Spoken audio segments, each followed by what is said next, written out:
Abbiamo deciso di lavorare per aprire una fase nuova per la Sicilia in vista delle elezioni del 28 e 29 ottobre. Una fase che possa vedere insieme le forze del centro-sinistra assieme a quelle moderate e autonomiste, in grado di dare e offrire alla Sicilia una nuova classe dirigente, un nuovo progetto politico e di governo, ricostruendo un rapporto di fiducia tra la società e le istituzioni della politica, insomma un nuovo inizio per la Sicilia.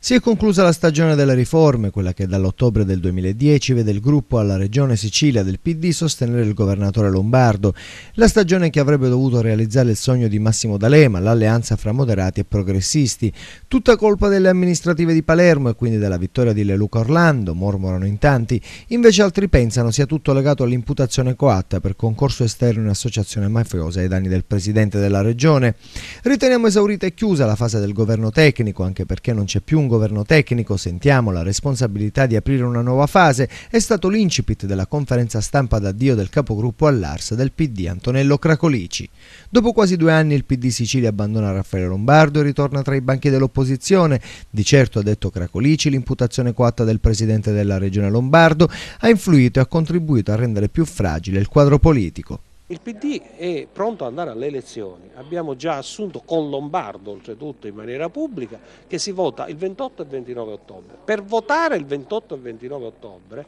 occorre che il Presidente si dimetta il 28 luglio. Se per ipotesi il Presidente si dimettesse domani mattina, dovremmo andare a votare il 28 agosto. Ora, io credo che tutto possiamo chiedere ai siciliani, ma che si vada a votare il 28 agosto non mi pare, diciamo, una bella idea. Ho visto che se le nomine che ha cominciato a fare hanno, come dire, un carattere politico, è evidente che c'è il rischio che questo governo da qui alle elezioni sia un governo proiettato più alla battaglia elettorale. Ecco, chiederemmo al Presidente Lombardo di avere, diciamo, il senso della misura e del limite, sapendo che siamo in una fase elettorale, di fatto in una fase di chiusura di questa esperienza, e quindi evitare di trasformare questa esperienza in una sorta di